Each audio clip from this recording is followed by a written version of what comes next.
नमस्कार, मैं हूं आपके साथ पूर्णिमा मिश्रा। हमारे खास प्रोग्राम क्या कहते हैं नरेंद्र मोदी में आज आपको सुनवाएंगे पीएम मोदी का वो ऐतिहासिक भाषण जो उन्होंने 14 अक्टूबर 2011 को गुजरात के गांधीनगर में दिया। मोदी जी ने अपने भाषण में कहा कि भारतीय इंफ्रास्ट्रक्चर अगर विजन के साथ हो, यानी किस जगह क्या करने पर बदलाव आता है, इसकी अगर सोच होती है तो कितना बड़ा परिवर्तन आ सकता है, ये आप सोच भी नहीं सकते। दोस्तों, आप लोगों ने कोरिया के डेवलपमेंट के संबंध में शायद पढ़ा होगा। साउथ कोरिया, उसकी पॉपुलेशन, उसकी ज्योग्राफिकल एरिया करीब करीब गुजरात जैसा ही है। काफी बातों में गुजरात से मिलता जुलता वहां का प्रोग्रेस है। अब एक जमाना था जब वो थर्ड वर्ल्ड कंट्रीज का हिस्सा था, गरीब देशों के पैकी एक था। बहुत कम समय में कोरिया समृद्ध देशों के स्थान पर पहुंच गया।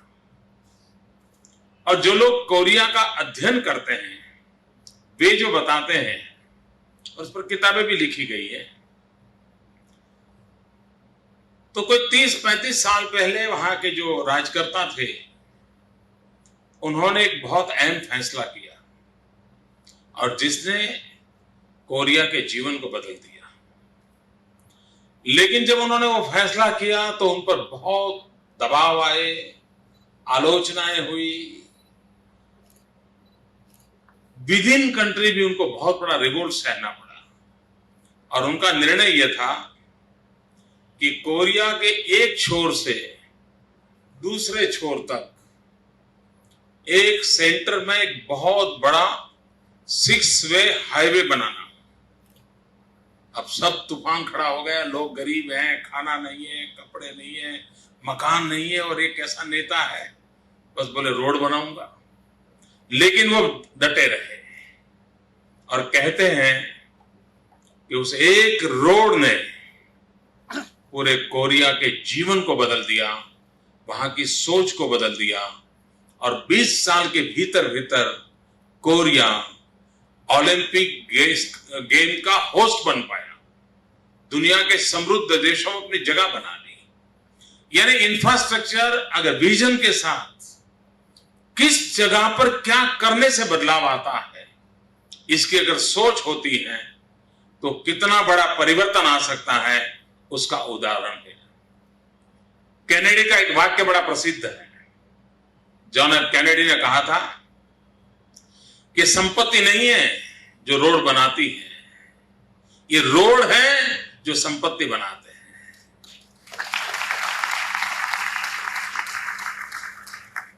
और इसलिए कभी कभी विकास के पैमाने में, अच्छा कभी झगड़ा क्या होता है, पहले मुर्गी के पहले अंडा, यही झगड़ा होता रहता है कि पहले इंफ्रास्ट्रक्चर करें कि लोगों को पहुंचने के बाद इंफ्रास्ट्रक्चर करें।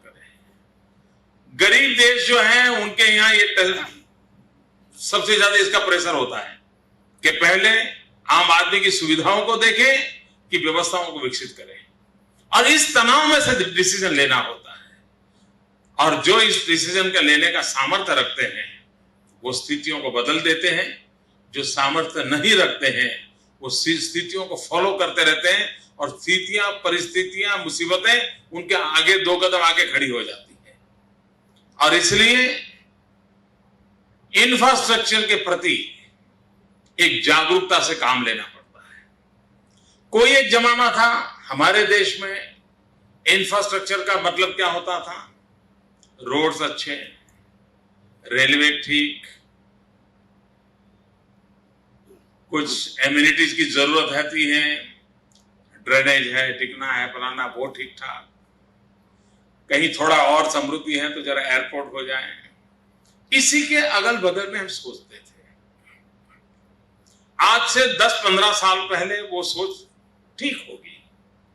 आज वक्त बदल चुका है और इसलिए हमें नेक्स्ट जनरेशन इंफ्रास्ट्रक्चर के बेस को पकड़ना पड़ता है, सोचना उसके आधार पर पड़ता है। अगर मानव संस्कृति के विकास की ओर नजर करें तो एक बात साफ आती है कि मानव संस्कृति का विकास युगों तक जहां नदी बहती थी वहीं पर मानव संस्कृति का विकास होता था। उसी के इर्द गिर्द सारी जीवन व्यवस्थाएं विकसित होती थी और उसका जीवन का मुख्य बिंदु रहता था पानी। अगर पानी है तो बाकी दुनिया खड़ी की जा सकती है। ये मूलभूत सोच से सारी मानव संस्कृति का विकास जल से निकट रहा है। ये सदियों और दुनिया के सभी देशों की एक कॉमन पैटर्न रही है। बाद में वक्त बदला। वक्त बदलने के बाद आपने देखा होगा कि दुनिया के अंदर न सिर्फ हिंदुस्तान, विकास वहां हुए जहां से हाईवेज गुजरते थे। मंदिर भी पहले लोग हिल पे बनाते थे, वक्त बदल गया, अब मंदिर भी हाईवे पर बनाते हैं, क्योंकि भक्त भी क्लाइंट बन गया है। तो सोच कैसे बदलती है आप देख सकते हैं कि हाईवेज के ऊपर जीवन अब बसने लगा है। कहीं पर भी देखिए, यहां रिंग रोड बनने वाला है, पता चलते ही रिंग रोड के अगल बगल में, रिंग रोड पूरा होने से पहले डेवलपमेंट हो जाता है। तो दूसरा फेज वो आया कि जहां से रास्ते गुजरते हैं वहां जन जमावड़ा शुरू हो जाता है। अब वक्त बदला है दोस्तों। आने वाले युग में मैं देख रहा हूं निकट भविष्य में कि मानव विकास वहां होगा जहां से ऑप्टिकल फाइबर गुजरता है। ये वक्त बदलने वाला है। पूरी मानव संस्कृति का विकास इस इंफ्रास्ट्रक्चर के साथ जुड़ने वाला है, जिसमें कम्युनिकेशन है, जिसमें टेक्नोलॉजी है, जिसमें स्पेस के साथ उसका कनेक्टिविटी है। ये दुनिया बदलने वाली है और इसलिए हम जब नेक्स्ट जनरेशन डेवलपमेंट की सोचते हैं तो हमें उस मूड से सोचना पड़ेगा। मित्रों, गुजरात एक राज्य ऐसा है कि जिसने अपने इंफ्रास्ट्रक्चर की सारी व्यवस्थाओं को एक नया मोड़ दिया है और ये 10 साल के भीतर दिया है। कभी कभी हम इंफ्रास्ट्रक्चर की बात करते हैं, अगर उसको क्वालिटी ऑफ लाइफ के साथ जोड़ करके देखें तो कैसे देखा जाए। मित्रों, आप में से कई लोग गुजरात के ही हैं, काफी मात्रा में मित्र बाहर से आए होंगे। बाहर सबने सुना होगा कि गुजरात बहुत समृद्ध है, गुजरात बहुत विकसित है, ये सब सुना होगा। लेकिन 2001 में जब मैं इस जिम्मेवारी पर आया, आज से 10 साल पहले, तब मेरे राज्य में देयर वर ओनली 4% हाउसेस, 4% घर ऐसे थे जहां पर ड्रिंकिंग वाटर का टैप कनेक्टिविटी घर में थी। ओनली 4%। बाकी 96% लोगों को बाहर से पानी लाना पड़ता था उनके। अब इसका मतलब वो इंफ्रास्ट्रक्चर नहीं था। मित्रों, 10 साल के भीतर उस क्वालिटी ऑफ लाइफ में चेंज लाने का परिणाम ये हुआ है विद इन 10 ईयर्स, यानी गुजरात के 40 साल के इतिहास में 4%, and in this 10 year 76% family ऐसे हैं जिनको घर में पानी टैप से मिलता है, टैप वाटर से मिलता है। मैं इंफ्रास्ट्रक्चर के इस लेवल से अगर बात शुरू करता हूं, क्वालिटी ऑफ लाइफ में चेंज लाने के लिए वो कैसे परिवर्तन करता है। 2001 में जब मैं आया तो लोग मुझे कहते थे कि मोदी जी आप आए हैं, अच्छी बात है, लेकिन ये काम कर पाओगे क्या? तब तो मैंने शपथ भी नहीं ली थी, मेरा अभी मुख्यमंत्री पद का शपथ बाकी था। मीडिया वालों ने मुझे 1 हफ्ते पहले मुख्यमंत्री बना दिया था, हेडलाइन छप गई थी, ये बन जाएंगे, ये बन जाएंगे। तो फिर लोग भी मिलने जुलने आना शुरू हो गए। वो मेरे से एक मांग कर रहे थे, मोदी जी कम से कम शाम को खाना खाते समय बिजली मिले, ऐसा तो करो। हमें शाम को भोजन के समय बिजली नहीं मिलती। 10वीं की एग्जाम हो, बच्चों को पढ़ना है, बिजली मिले, ऐसा करो। मां बीमार है, पंखा नहीं चल रहा है, पंखा चले, ऐसा करो। वो दिन थे 2001 में। अगर क्वालिटी ऑफ लाइफ में चेंज लाना है, हमने तय किया अगर शहर को बिजली मिलती है, गांव को क्यों न मिले। और उसका परिणाम यह हुआ कि विद इन 3 ईयर्स 1000 डे का एक प्रोग्राम बनाया और उस 1000 डे के अंदर पूरे गुजरात में हर गांव में 24 आवर 3 फेज अनइंटरप्टेड बिजली आज अवेलेबल है। ये हिंदुस्तान में लोगों को आश्चर्य होता है कि ऐसा भी कुछ होता है कि अपने देश में, लेकिन होता है। आज गुजरात का कोई गांव ऐसा नहीं है कि जहां पर 24 घंटे बिजली प्राप्त न होती है। और ये क्वालिटी ऑफ लाइफ में कैसा चेंज आया। मैंने आईएम के माध्यम से सर्वे किया, सोशियो इकोनॉमिकल सर्वे। उस सर्वे में एक बड़ी महत्वपूर्ण बात आई कि बिजली आने के कारण गांव से शहर की तरफ जाने की संख्या थी, उसमें 33% कमी हो गई। लोग गांव में रहना पसंद करने लगे। तो हमने कहा चलिए नेक्स्ट जनरेशन इंफ्रास्ट्रक्चर। तो हमने तय किया कि हम गुजरात के गांव को ब्रॉडबैंड कनेक्टिविटी से जोड़ेंगे। मित्रों, पिछला बजट का स्पीच अगर आपने सुना होगा भारत सरकार का, तो भारत सरकार ने पिछले बजट में कहा है कि भारत सरकार यानी रनिंग वर्ष जो है इसमें हिंदुस्तान के 3000 गांवों में ब्रॉडबैंड कनेक्टिविटी के लिए प्रयोग करेंगे, ऐसा भारत सरकार का बजट कहता है। मित्रों, गुजरात में 2009 में 18,000 गांवों को ब्रॉडबैंड कनेक्टिविटी से जोड़ दिया गया। आज मैं किसी भी गांव में वीडियो कॉन्फ्रेंस से बात कर सकता हूं। आज गांव के लोग ऑनलाइन कम्युनिकेशन कर सकते हैं।